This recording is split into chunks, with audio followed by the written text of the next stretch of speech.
ప్రతిధ్వని కార్యక్రమానికి స్వాగతం. ఆంధ్రప్రదేశ్ రాజధాని ప్రణాళికను ప్రభుత్వం ఈ సాయంత్రం ఆవిష్కరించింది. సింగపూర్ మంత్రి ఈశ్వరన్ ఆంధ్రప్రదేశ్ ముఖ్యమంత్రి చంద్రబాబు నాయుడుకు ప్రణాళికను అందజేశారు. రవాణా, వాణిజ్యం, పర్యావరణం, సంస్కృతి ఇలా బహుముఖ అంశాలపై దృష్టి కేంద్రీకరించిన ప్రణాళిక రాజధానిని ప్రజా రాజధానిగా మరల్చాలని నిర్దేశిస్తోంది. దీంతో పాటుగా రాజధాని ప్రాంతంతో పాటు చుట్టూ 7 ప్రాంతాలపై దృష్టి కేంద్రీకరిస్తోంది.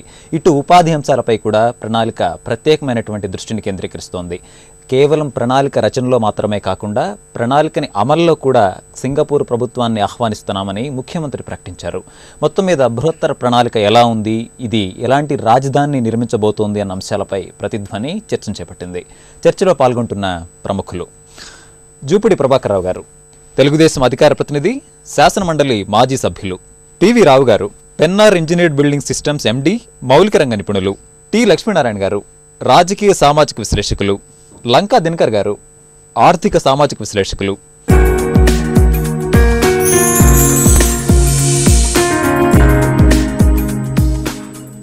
ప్రభాకర్ గారు, ఈరోజు రాష్ట్ర ప్రభుత్వం ఆంధ్రప్రదేశ్ రాజధాని బృహత్తర ప్రణాళికను ఆవిష్కరించింది. సింగపూర్ ప్రభుత్వం 3 దశల్లో అనుకున్నటువంటి సమయానికి దీన్ని అందజేసిందని చెప్పి ముఖ్యమంత్రి అభినందించారు కూడా. మొత్తం మీద ప్రణాళిక ఎలా ఉందంటారు? దీనిపై మీ విశ్లేషణ ఏంటి? ఇప్పటికి దాదాపు 3 దశల్లో తయారు చేయబడినటువంటి ఈ ప్లాన్, ఇది చివరి దశగా ఒక సింగపూర్ బృందం మొత్తం ఒక 30 మందితో వచ్చి ఈశ్వరన్ గారి నాయకత్వంలో చంద్రబాబు నాయుడు గారు ఇంతకుముందు 2-3 సవరణలు కూడా దీన్ని చేసి చివరి మాస్టర్ ప్లాన్గా దీన్ని సీడ్ క్యాపిటల్ అనే పేరుతో ఇవ్వటం జరుగుతుంది. రైట్. అయితే ఇది ప్రపంచంలో నంబర్ 1గా ఈ క్యాపిటల్ ఉండాలి అంటే రాష్ట్రం ఎడగొట్టేటప్పుడు కనీసం ఏమీ లేకుండా కట్టుబట్టలతోటి బయటికి పంపిన విధానాన్ని ఛాలెంజ్గా తీసుకొని ఒక 5-10 సంవత్సరాల్లో మా రాజధాని కానీ మా రాష్ట్రం కానీ ఎలా ఉండబోతుందో అన్న ముఖ్యమంత్రి గారి డ్రీమ్ని, ఆ ప్లాన్ని యాక్షన్లోకి తీసుకొచ్చేదే ఈరోజు వీళ్ళు సమర్పించినటువంటి ఈ బృహత్తర ప్రణాళిక, ఈ మాస్టర్ బ్లూ ప్రింట్. సో ఇది ప్రపంచంలో నిజంగా సుందరంగా లేకపోతే ప్రపంచానికి తలమానికంగా ఉండబోతుందా అని కొంతమందికి డౌట్ ఉండవచ్చు. కానీ మీరు ప్రధానంగా చూసినట్లయితే ప్రపంచ దేశాల్లో ఉన్నటువంటి ఈ బుద్ధిస్ట్ ప్రభావం ఉన్నటువంటి countries like China, Japan, Korea, Singapore, ఈ కంట్రీస్ అన్నీ కూడా అమరావతి రాజధానితోటి ఏ విధంగా లింకప్ కాబోతూ ఉన్నాయి అంటే పూర్వీకులు మన సాంప్రదాయాల్ని, సంస్కృతిని నిలుపుకుంటూనే రాబోయే తరాలని అడ్రస్ చేస్తూ, అంటే చంద్రబాబు నాయుడు గారి 2050కి ఆయనకున్నటువంటి ఒక విజన్ని, 2050కి దాదాపు 1,10,00,000 జనాభా అక్కడ ఉండబోతున్నారు రాజధాని ప్రాంతంలో. ఈ 1,50,00,000 జనాభాలో దాదాపు 63 లక్షల మంది ఉద్యోగస్తులు ఇక్కడ ఉండబోతున్నారు. ఇక్కడ రకరకాల పార్కులు, రకరకాల కల్చరల్ ఈవెంట్స్ని తెలియజేసేటువంటి క్షేత్రాలు, వాటితో పాటు కాలినడక మీదే ఆఫీసులకు వెళ్ళి పనిచేసుకునే విధానాలు, పెడెస్ట్రియన్స్తో పాటు వాళ్ళలాగానే సైకిల్స్ మీద వెళ్ళేటువంటి, అంటే ఒక ప్రత్యేకమైన ఒక కల్చర్ని ఇక్కడ తీసుకురావడం కోసం ప్రణాళిక ఏ అంశాలపై దృష్టి కేంద్రీకరించింది అంటే ప్రధానంగా ఇక్కడ స్మార్ట్ సిటీస్తో పాటు ఈ స్మార్ట్ సిటీస్ అనేవి ఎలా ఉంటాయంటే మీరు చూసినట్లయితే తెనాలి కానీ, నూజివీడు కానీ, లేకపోతే నందిగామ కానీ దగ్గర వీటన్నిటిని కూడా అంటే డీసెంట్రలైజ్ చేసుకుంటూ, ప్రధానమైన అంశం ఏంటంటే వచ్చే డెవలప్మెంట్ని డీసెంట్రలైజ్ చేస్తూ, అంటే చంద్రబాబు నాయుడు గారికి గతంలో ఉన్నటువంటి పరిపాలనా అనుభవాలు కానీ, రాజకీయ అనుభవాలు కానీ వీటన్నింటినీ రంగరించి ఈరోజు ఇక్కడ ఉన్నటువంటి రాజధానిని ప్రపంచంలో మొట్టమొదటి, అంటే ఎందుకంటే ప్రపంచానికి ఒక ముఖద్వారం కాబోతున్నారు. పివి రావు గారు, ప్రభాకర్ గారు చాలా స్పష్టంగా పేర్కొంటున్నారు, స్మార్ట్ సిటీ అంశాలు సహా అనేక అంశాలకి బృహత్తర ప్రణాళికలో స్థానం లభించిందని. వాణిజ్యం కానివ్వండి, సంస్కృతం కానివ్వండి, ఇటు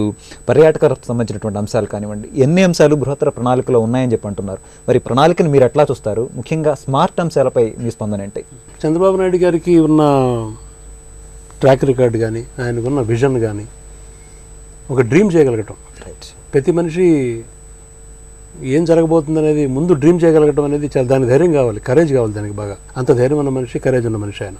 ఇప్పుడు సింగపూర్ ప్రభుత్వం ఒక సావరెన్ కంట్రీ, వాళ్ళు వేరే దేశంలో ఉన్న క్యాపిటల్కి వచ్చి సహాయం చేయాల్సిన అవసరం వాళ్ళకి లేదు. యాక్చువల్ చెప్పాలంటే ఒక వాలంటరీగా తీసుకొని, ఎందుకంటే ఈయన మీద ఉన్న నమ్మకంతో, ఈయనకున్న ట్రాక్ రికార్డును చూసి మనం కూడా ఈ బృహత్తర కార్యక్రమంలో పార్టిసిపేట్ చేస్తే కనుక మంచిది, దేశానికి హెల్ప్ చేసినట్టు ఉంటుంది, రాష్ట్రానికి హెల్ప్ చేసినట్టు ఉంటుంది అనే ఉద్దేశంతో వచ్చారు. రైట్. ఇప్పుడు సింగపూర్ డెవలప్ అయిన పరిస్థితి చూస్తే కనుక మీకు వాళ్ళు చాలా మోడర్న్ టెక్నిక్స్ తోటి పర్యావరణం విధంగా కానివ్వండి, ఎంటర్టైన్మెంట్స్ గురించి కానివ్వండి, అట్లాగే ఉద్యానవనాలు కానివ్వండి, అట్లాగే జాబ్ క్రియేషన్. ఇప్పుడు మెయిన్లీ మీకు ఉద్యోగాలు క్రియేట్ చేయడంలో కానివ్వండి, ఆఫీసెస్కి వెళ్ళడానికి తక్కువ సమయంలో ఎక్కువ డిస్టెన్స్ ట్రావెల్ చేయడం కానివ్వండి, అట్లాగే హాస్పిటల్స్ కానివ్వండి, ఇవన్నీ వాళ్ళు చాలా పక్కాగా ప్లాన్డ్గా డెవలప్ చేయగలిగారు. అందువలన వాళ్ళు ఇప్పుడు మనకి కొత్తగా అంతకుముందు 2 ఎన్డీఏ ప్రభుత్వం ఉన్నప్పుడు 3 రాష్ట్రాలు విడిపోయినప్పుడు కూడా తర్వాత క్యాపిటల్స్ డెవలప్ చేశారు. ఇప్పుడు మీకు జార్ఖండ్ కానివ్వండి, ఇది కానివ్వండి, ఛత్తీస్గఢ్ కానివ్వండి. కానీ అక్కడ ఈ స్మార్ట్ సిటీ కాన్సెప్ట్ కానీ అప్పట్లో ఏమీ రాలేదు ఎక్కడ. ఇక్కడ ఉన్న అడ్వాంటేజ్ ఏంటంటే మనకి 0 నుంచి స్టార్ట్ చేస్తున్నారు కాబట్టి మీరు A to Z ప్లాన్ చేసుకోవచ్చు. మీకు అండర్ గ్రౌండ్ కేబులింగ్ ఎట్లా జరగాలి, లాంగ్ రన్లో ఇది 2050 సంవత్సరానికి దాదాపు 1,10,00,000 జనాభా ఉండే ప్రదేశానికి ఇప్పటి నుంచి ప్లాన్ చేయగలగాలి. లాంగ్ టర్మ్ ప్లానింగ్లో చేసుకుంటూ రావాలి. ప్రపంచ స్థాయి రాజధాని అన్నప్పుడు దానికి కావాల్సిన స్టాండర్డ్స్ ఏంటి, దానికి ఏ విధంగా డిఫరెంట్ డిపార్ట్మెంట్స్ తోటి కోఆర్డినేషన్ అనేది చాలా ఇంపార్టెంట్ అండి మీకు మెయిన్. ఎందుకంటే మీకు దాదాపు 7-8 మినిస్ట్రీస్తో కోఆర్డినేషన్ ఉంటుంది మీకు. మనకి ఎక్కువగా జరిగే ప్రాబ్లమ్స్ అన్ని కోఆర్డినేషన్ సరిగా లేక డిలే అవుతూ ఉంటుంది మనకి. అందువల్ల అది కనుక సరిగ్గా చేసుకోగలిగితే కనుక ఈ స్మార్ట్ సిటీ కాన్సెప్ట్లు చూస్తే కనుక మీకు ఎన్విరాన్మెంటల్ బాగా వాల్యూ ఇస్తారు ఎక్కువగా.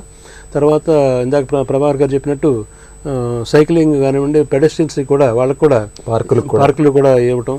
తర్వాత జాబ్ క్రియేషన్, అంటే సిటీ అంటే ఓన్లీ బిల్డింగ్స్ కాదు కదా, you have to create jobs. ఆ జాబ్స్ క్రియేషన్లో అవనివ్వండి. తర్వాత దాన్ని సస్టైన్ అవ్వగలగాలి. ఇప్పుడు మీకు మెయిన్ ఏంటంటే ఒకసారి కట్టిన తర్వాత దాని మెయింటెనెన్స్ కట్టికి చాలా ఖర్చు అవుతూ ఉంటుంది, దానికి రెవెన్యూ జనరేషన్ అట్లాగా. ఇవన్నిటినీ చాలా ప్లాన్ చేసుకుని అనుకున్న టైం ప్రకారం కనుక ఇది డెఫినెట్గా అవుతుందని ఎక్స్పెక్ట్ చేస్తున్నాను నేను. లక్ష్మీనారాయణ గారు, ముఖ్యంగా స్థానిక అంశాలు ఏ మేరకు ప్రణాళికలో ప్రతిబింబించాయంటారు? ఇటు కళలు కానివ్వండి, మన సంస్కృతి వంటి అంశాలకి బృహత్తర ప్రణాళికలో ఏ మేరకు స్థానం లభించింది? ఈ నూతన రాజధాని నిర్మాణం చేసుకునేటువంటి సందర్భంలో ప్రపంచవ్యాప్తంగా నగరాల నిర్మాణంలో తీసుకున్నటువంటి అనుభవాలని, జాగ్రత్తలని ఆధునిక ప్రపంచానికి అవసరమైనటువంటి రీతిలో నిర్మించుకోవడంతో పాటు మన తెలుగు జాతికి సంబంధించినటువంటి చరిత్ర, సంస్కృతి, సంప్రదాయాలని ఉట్టిపడే విధంగా నిర్మించుకోవాల్సినటువంటి అవసరం ఉంది. తెలుగు జాతికి చాలా గొప్ప సంస్కృతి, చరిత్ర ఉన్నది. ఆంధ్రప్రదేశ్, ఇవాళ తెలంగాణ రెండూ కలిపితే 8.5 కోట్లుగా ఉన్నప్పటికీ దేశవ్యాపితంగాను విదేశాలలో ఉన్నటువంటి వాళ్ళ అందరినీ కలుపుకుంటే దాదాపు 12-13 కోట్ల జనాభా ఉన్నారు. ఆంధ్రప్రదేశ్కు చుట్టూ ఒకవైపున గంజాం, బర్హంపూరు, అటు ఒరిస్సా కానీ, బస్తర్ ప్రాంతంలో ఛత్తీస్గఢ్ కానీ, అటు తమిళనాడుకి వెళ్తే కృష్ణగిరి, ధర్మగిరి, ధర్మపురి, అలాగే చెన్నై ఈ ప్రాంతాలు కానీ, లేకపోతే ఇటు కర్ణాటక ప్రాంతాల్లో కానీ, బళ్ళారి ప్రాంతం కానీ, మహారాష్ట్ర, అన్ని వైపులా కూడా ఇవాళ ఈ 2 తెలుగు రాష్ట్రాలే కాకుండా తెలుగు జాతి విస్తరించి ఉన్నది. ఈ అన్ని ప్రాంతాల్లో ఉన్నటువంటి వాళ్ళు వారి వారి ప్రాంతాలలో తెలుగుని పరిరక్షించుకోవడానికి శతవిధాల ప్రయత్నం చేస్తున్నారు. ఇవాళ 13 జిల్లాలతో కూడినటువంటి ఆంధ్రప్రదేశ్లో కూడా 3 ప్రధానమైనటువంటి స్రవంతులుగా ఉన్నాయి. ఉత్తరాంధ్ర, మధ్య కోస్తా ప్రాంతం, అలాగే రాయలసీమ ప్రాంతాలు. ఈ ప్రాంతాల్లో ఒక్కొక్క జిల్లాలో 2 మాండలికాలు కూడా ఉన్నాయి. ఇవాళ భాషకు సంబంధించి కానీ, మాండలికాలకు సంబంధించి కానీ, పండుగలు కానీ, సంప్రదాయాలు కానీ, చరిత్ర కానీ ప్రతి జిల్లాకి, ప్రతి ప్రాంతానికి వారికి సముచితమైనటువంటి పాత్ర ఉన్నది చరిత్రలో. వాటన్నింటినీ ప్రతిబింబించేటువంటి రీతిలో తెలుగు జాతి గర్వించదగినటువంటి, ఇది తెలుగు జాతి ప్రతిబింబంగా ఉన్నది ఈ రాజధాని అనేటువంటి భావన కలగాలి. ఈ తెలుగు జాతి ఐక్యత ప్రతిబింబంగా అమరావతి రాజధాని నగరం ఉట్టిపడేటట్టుగా నిర్మాణం జరగాలనేది ప్రజల ఆకాంక్ష. దినకర్ గారు, రాజధాని బృహత్తర ప్రణాళికను గమనిస్తే ప్రపంచ స్థాయిలో అభివృద్ధి చేసేలాగా ఈరోజు మనకు కనిపిస్తున్నటువంటి అంశాలు ఉన్నాయంటారా? ఈరోజు కేంద్ర బిందువు అయినటువంటి సీడ్ క్యాపిటల్ మాస్టర్ ప్లాన్ని ఇవాళ ఈశ్వరన్ గారు చంద్రబాబు నాయుడు గారికి ఇవ్వడం జరిగింది. ఇప్పటి వరకు మనం గనక మొత్తం గనక ఏ అంశాలని పొందుపరిచారో చూసినట్లయితే తప్పనిసరిగా ఈ 3 ఫేజుల్లో ఉన్నటువంటి అంశాన్ని పరిగణలోకి తీసుకున్నప్పుడు ఆధునిక, ఆధ్యాత్మిక, ఆర్థిక, సాంస్కృతిక, సాంప్రదాయ, పర్యాటక ప్రజా రాజధానిగా వర్ధిల్లేటటువంటి ఇన్ఫ్రాస్ట్రక్చర్ ఏదైతే ఉందో దానికి తగిన విధంగా అన్నిటినీ కూడా వీరు ఏర్పాటు చేసినట్టు చాలా స్పష్టంగా కనబడుతుంది. దాదాపు 16.95 స్క్వేర్ కిలోమీటర్స్ పరిధిలో ఈ సీడ్ క్యాపిటల్ని ఏర్పాటు చేయడం జరిగింది. దాదాపు 4,300 ఎకరాల వరకు విస్తరించడం జరిగింది. దీనిలో ఆకాశహార్యాలతో పాటు అందమైనటువంటి ఉద్యానవనాలతోటి మంచి బిరబిరా సాగే కృష్ణమ్మ నది ఒడ్డున అత్యంత ఆకర్షణీయమైనటువంటి భవంతులతో పాటు ఆర్థికపరమైనటువంటి అవసరాలకి కూడినటువంటి 25 అంతస్తుల ఐటీ హబ్కి సంబంధించినటువంటి ఒక దాన్ని కూడా ఈరోజు దానిలో పొందుపరచడం, పర్యావరణ అంశంలోకి ఇచ్చినప్పుడు వివిధ రకాల ఉద్యానవనాలు నది మధ్యలో ఉన్నటువంటి ఏ అయితే భూభాగంగా ఉన్నవో నది మధ్యంలో ఉన్నవి అన్ని ద్వీపాలని కూడా పర్యాటకంగా అభివృద్ధి చేస్తూ ఈ నదికి యువతల పక్క అవతల ఒక కనెక్టివిటీ ఇస్తూ బ్రిడ్జెస్ని ఏర్పాటు చేయటము, వాటితో పాటు నడకదారి 2 వీలర్స్కి పెద్దపీట వేస్తూ దాదాపు 300 కిలోమీటర్ల పరిధిలో కూడా కాలుష్యరహితమైనటువంటి వాతావరణానికి ఒకవైపు ప్రాముఖ్యత ఇస్తూ మెట్రో రైలు పరిధిని ఏదైతే ప్రతిష్టాత్మకంగా తీసుకున్నామో ఆ మెట్రో రైలు పరిధిని కూడా తీసుకోవటము. ముఖ్యంగా మీరు చూసినట్టయితే నేషనల్ హైవే 5 నుంచి నేషనల్ హైవే 9 మధ్యలో ఉన్నటువంటి కృష్ణా నది మొత్తాన్ని కూడా వృత్తాకారంలో ఒక వలయంలాగా తీసుకొని అత్యంత అద్భుతమైనటువంటి సౌందర్యవంతమైనటువంటి రాజధానిగా ఇవాళ ప్లానింగ్ ఇవ్వటం జరిగింది. ప్రభాకర్ గారు, అన్ని అంశాలని ప్రణాళికలో పొందుపరిచారని చెప్పినటువంటి ముఖ్యమంత్రి నిర్మాణంలో కూడా భాగస్వాములు కండి అని చెప్పి ఆహ్వానించారు. మరి సింగపూర్ ప్రభుత్వం ఏ మేరకు నిర్మాణంలో భాగస్వాములు అయ్యే అవకాశం ఉందని చెప్పి ఆశించవచ్చు? తదుపరి కార్యాచరణ ఎట్లా ఉండొచ్చు అంటారు? మాకు ప్లాన్ ఇచ్చారు, బాగానే ఉంది. ఈ ప్లాన్ తర్వాత నిర్మాణంలో కూడా మీ సహాయం కావాలి. అంటే చాలా ఫ్రెండ్లీ రిలేషన్లో సాగుతున్నటువంటి దీన్ని ఒక ప్రవాహం అనుకోవచ్చు. అంటే చంద్రబాబు నాయుడు గారికి సింగపూర్తో ఉన్నటువంటి అవినాభావ సంబంధం కానివ్వండి, లేకపోతే సింగపూర్ ఏ విధంగా పెరిగింది అతి తక్కువ సమయంలో, అంటే మనం చాలా ప్రత్యేకంగా దాన్ని స్టడీ చేస్తే ప్రపంచంలో దానికి ఒక ప్రత్యేకమైనటువంటి గుర్తింపు కూడా ఉంది. తక్కువ జనాభాగా ఉండి ప్రపంచంలో ఒక హబ్గా తయారైనటువంటి కంట్రీ ఇది. సో మీరు ఇంత మాస్టర్ ప్లాన్ కూడా ఇచ్చారు, మాకు సంతోషం.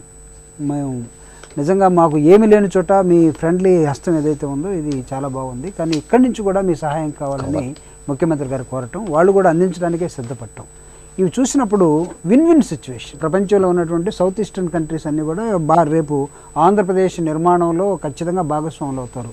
మీరు టేక్ ఇన్ఫ్రాస్ట్రక్చర్లో తీసుకోండి, లేకపోతే ఇండస్ట్రియల్గా తీసుకోండి, లేకపోతే మీరు టూరిజంలో తీసుకోండి, లేకపోతే ఇంకొక రంగంలో ఇదే రంగంలో తీసుకున్నా వాట్ నాట్ ఎవ్రీథింగ్ ఇక్కడ రాబోతూ ఉన్నాయి. అయితే వీటన్నిటికీ సూపర్విజన్ కూడా అవసరం అవుతుంది. ఎవరైతే మాస్టర్ ప్లాన్ ఇచ్చారో ఇచ్చేసి జస్ట్ వెళ్ళిపోకుండా దాన్ని ఏ ఏ ఏ సంస్థ ఎక్కడొస్తుందో ఆ సంస్థకి ఇంకో సంస్థకి కనెక్టివిటీ అండ్ అదేవిధంగా గవర్నమెంట్స్, ఇందాక సార్ చెప్పినట్టుగా there are 8 to 10 governments, coordination is most important. ఇవన్నీ కూడా దేనికి దారితీస్తాయంటే రేపు ఆంధ్రప్రదేశ్ అత్యంత త్వరితగతిన అభివృద్ధి చెందడం కోసం ఉపయోగపడతాయి. రావు గారు, బృహత్తర ప్రణాళికలో పేర్కొన్నటువంటి అంశాల్లో అత్యంత ముఖ్యమైనటువంటి అంశం ఉపాధి కల్పన. ప్రభుత్వ రంగంలోనూ ప్రభుత్వేతర రంగంలోనూ భారీ స్థాయిలో ఉద్యోగాల సృష్టి జరుగుతుందనేటువంటి అంశాన్ని పేర్కొన్నారు. మరి ఇది ఏ మేరకు సాధ్యమవుతుందంటారు? కన్స్ట్రక్ట్ చేయాలంటేనే కనీసం మీకు సీడ్ క్యాపిటల్ 3 to 4 years పడుతుంది. ఈ 3 to 4 yearsలో రకరకాల వృత్తుల వాళ్ళకి ఉపాధి కలుగుతుంది అక్కడ డెఫినెట్గా కన్స్ట్రక్షన్ టైంలో. కన్స్ట్రక్షన్ తర్వాత అయితే కనుక ఇంకా ఈ మొత్తం ఇది సీడ్ క్యాపిటలే కడుతున్నారు. నీకు మొత్తం క్యాపిటల్ చేయాలంటే కనుక ఇంకా 15 ఏళ్ళు పట్టే అవకాశం ఉంది. సో మొత్తం ప్రాజెక్ట్ ఖర్చు ఇది 1.2 lakh crores అండి మొత్తం ఇది టోటల్గా మొత్తం ప్రాజెక్ట్ ఇది. దీంట్లో గవర్నమెంట్ బిల్డింగ్సే 15,342 కోట్లు గవర్నమెంట్ బిల్డింగ్స్ దీంట్లో.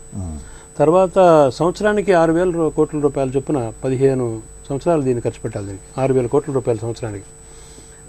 ఈ 15 సంవత్సరాల్లో మీకు ఉపాధి అనేది డెఫినెట్గా కన్స్ట్రక్షన్లో అవనివ్వండి, తర్వాత మెయింటెనెన్స్లో అవనివ్వండి, తర్వాత అక్కడ చాలా సంస్థలు రాబోతున్నాయి. అక్కడ ఇప్పుడు ఐటీ పార్క్స్ రాబోతున్నాయి అక్కడ, ఇంకా చాలా ఇప్పుడు టూరిజం అనుకోండి, తర్వాత ఉద్యానవనాలు అనుకోండి, తర్వాత ఫార్మాసిటీ పక్కన మెయిన్ మాస్టర్ ప్లాన్లో చూస్తే ఫార్మాసిటీ రాబోతుంది అక్కడ, టెక్స్టైల్ రాబోతుంది అక్కడ, హబ్ రాబోతుంది గుంటూరులో.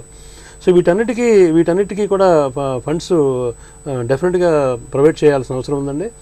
అందువల్ల ఉపాధికి మీకు ఈ అన్ని రంగాలతో పాటు మెయింటెనెన్స్ అనేది చాలా ఇంపార్టెంట్ ఇష్యూ అండి మీకు. అందువల్ల దానికి కూడా అవసరం అవుతుందండి. కాకపోతే తర్వాత ఇక్కడ స్కూల్స్ రాబోతున్నాయి, తర్వాత మీకు హాస్పిటల్స్ కానీ ఇటువంటి కూడా రాబోతున్నాయి అక్కడ, తర్వాత మెట్రో రైలు రాబోతుంది, అట్లా హై స్పీడ్ ట్రైన్స్ రాబోతున్నాయి. సో సర్వీస్ సెక్టర్ బాగా విస్తృతమవుతుంది. మీకు ఉపాధి అవకాశాలు మాత్రం డెఫినెట్గా చాలా ఉంటాయండి, దాంట్లో ఏమాత్రం డౌట్ లేదండి. ఒకటి ఆలోచించాల్సిందంటే ఇప్పుడు డెవలప్ అంటే దీనికి సెంట్రల్ గవర్నమెంట్ నుంచి సపోర్ట్ మాత్రం చాలా అవసరం అండి దీనికి. ఎందుకంటే నరేంద్ర మోడీ గారు ఎలక్షన్ టైంలో తిరుపతిలో ఆయన నాకు గుర్తుంటే తిరుపతిలో అనుకుంటాను ఢిల్లీని తలదన్నే క్యాపిటల్ని బిల్డ్ చేస్తామని చెప్పి అన్నారండి. ఇప్పటివరకు మీకు సంవత్సరం అయింది, ఇప్పుడు మీకు స్టేట్ విడదీసిన తర్వాత ఇప్పటివరకు చూస్తే మీకు విభజన చట్టంలో ఉన్నాయి కొన్ని విషయాలు అబ్జర్వ్ చేస్తే కనుక, ఫర్ ఎగ్జాంపుల్ రెవెన్యూ లోటు భర్తీ చేస్తామని చెప్పారు. 14,000 కోట్లు లోటు ఉంటాయి, ఇప్పుడు ఇచ్చింది 2,500 కోట్లు. వైజాగ్ రైల్వే జోన్ అనేది విభజన చట్టంలో ఉంది, ఇంతవరకు ఏమి దాని గురించి చూసలేదు. అట్లాగే రాయలసీమకి ఉత్తరాంధ్రకి సపరేట్ ఫండ్స్ జిల్లాకి 50 కోట్లు అని చెప్పేసి అన్నారు. ఇప్పటి వరకు 2 జిల్లాలకు 3 జిల్లాలకు ఇచ్చినట్టు తెలిసింది నాకు, మిగతాది అది లేదు. అందువల్ల దీనికి క్యాపిటల్ బిల్డింగ్ ఒక చంద్రబాబు నాయుడు గారి ఎఫర్ట్స్ సరిపోవండి దీనికి సెంట్రల్ గవర్నమెంట్ నుంచి తప్పకుండా ఫండ్స్ రావాలి. ఇప్పుడు వరల్డ్ బ్యాంక్ నుంచి ఇప్పుడు రీసెంట్గా 400 కోట్లు ఇచ్చారట, అండర్ గ్రౌండ్ కేబులింగ్ 200 కోట్స్ ఇక్కడ 200 కోట్స్ గుంటూరులో ఇచ్చారట. అట్లాగే ఇంకా చాలా సపోర్ట్ రావాలి. లక్ష్మీనారాయణ గారు, ఆంధ్రప్రదేశ్ రాష్ట్రంలో భిన్న ప్రాంతాలకు సంబంధించినటువంటి ప్రజలు ఉన్నారు. మరి రాజధాని ఈ భిన్న ప్రాంతాలకి సమన్వయం చేకూర్చేలా ఉంది అనిపిస్తోందా? అలానే ముఖ్యంగా భిన్న ప్రాంతాలు రాయలసీమ, ఉత్తరాంధ్ర లాంటి ప్రాంతాల నేపథ్యంలో రాజధాని ప్రణాళికను మీరు ఎట్లా చూస్తారు? వాళ్ళ రాష్ట్ర ముఖ్యమంత్రి ప్రజా రాజధానిగా దాన్ని నిర్మించబోతున్నాం, అభివృద్ధి చేయబోతున్నామని విస్పష్టమైనటువంటి ప్రకటన చేశారు. అది ఆహ్వానించదగినటువంటి పరిణామం. దాన్ని ఆచరణలో మనం చూడాలంటే ఈ ప్రణాళికను అమలు చేసేటువంటి ప్రాసెస్లో కొన్ని ముఖ్యమైనటువంటి జాగ్రత్తలు తీసుకోవాల్సినటువంటి అవసరం ఉంది. ఇవాళ విజయవాడ ప్రాంతం ఉష్ణోగ్రతలు అధికంగా ఉన్నటువంటి ప్రాంతం. అలాగే జియోలాజికల్ సర్వే ఆఫ్ ఇండియా వాళ్ళ నివేదికలు మనం చూస్తే భూ ప్రకంపనలు ఎక్కువగా ఉండేటువంటి ప్రాంతంగా కూడా గుర్తించడం జరిగింది. మనం అలాగే తుఫాన్లు తాకిడి ఉన్నటువంటి ప్రాంతంగా కూడా మనం తెలిసినటువంటిదే. ఉష్ణోగ్రతల యొక్క సమతుల్యతను పరిరక్షించడానికి, పర్యావరణాన్ని పరిరక్షించుకోవడానికి పచ్చదనాన్ని ఎక్కువగా పెంచవలసినటువంటి అవసరం ఉంది. ఆకర్షించాలి, ముందు జనాన్ని అక్కడొచ్చి స్థిర నివాసం ఏర్పాటు చేసుకోవాలని. ఇవాళ అక్కడ ప్రభుత్వ ఉద్యోగాలే 62,000 63,000 మంది ఉంటారని రాజధాని నగరంలో చెప్తున్నారు. ప్రైవేటు ఉద్యోగాలు 6.5 లక్షలు 7 లక్షల వరకు వస్తాయని. అంటే దాదాపు ఒక 10 లక్షల మంది స్థిర నివాసం ఏర్పాటు చేసుకోవాలి ఉద్యోగాలకు సంబంధించి. దాని వాళ్ళ కుటుంబ సభ్యులు 40 లక్షలు 50 లక్షలు అవుతుంది.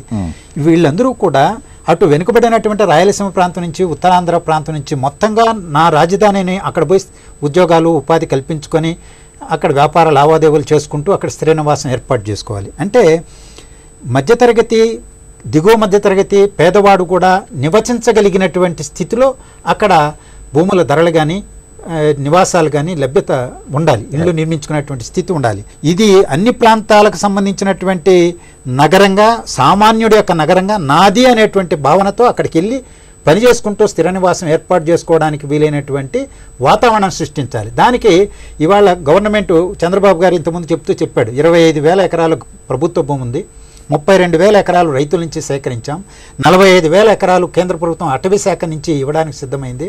అంటే దాదాపు 1,00,000 ఎకరాలు. ఈ భూమిలో అత్యధిక భాగం ప్రభుత్వ చేతుల్లోనే ఉన్నప్పుడు మాత్రమే అది ప్రజల రాజధానిగా ఎమర్జీ కావడానికి, నిర్మించడానికి అవకాశం ఉంటుంది.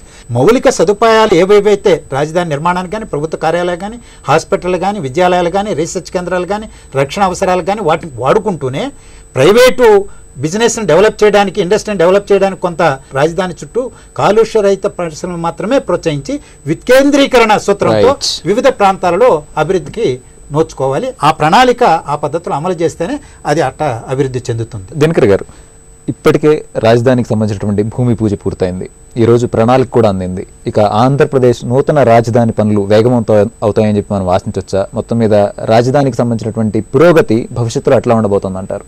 సిఆర్డిఏ యాక్ట్ వచ్చిన దగ్గర నుంచి ఏదైతే భూ సమీకరణ విధానము అనుకున్న విధంగా చేయగలిగినటువంటి క్రమము, అదేవిధంగా అనుకున్న ప్రణాళికకి తగిన సమయంలోనే ఈ 3 ఫేజెస్లో వచ్చినటువంటి ప్లాన్స్ ఏవైతే ఉన్నాయో అన్నీ కూడా నిర్ణీత సమయంలో టైం బౌండెడ్గా కంప్లీట్ చేసుకోవటం జరిగింది. అది స్పష్టంగా చంద్రబాబు నాయుడు గారు అనగానే ఒక ట్రేడ్ మార్క్, టైం బౌండెడ్గా కంప్లీట్ చేయగలిగేటటువంటి వ్యక్తి అనేటటువంటి దాన్ని మన గతంలో మనం ఇక్కడ హైటెక్ సిటీకి సంబంధించి ఆ రోజు ఇంత అత్యాధునికమైనటువంటి పరికరాలు కూడా లేవు మనము డెవలప్ చేసుకోవటానికి.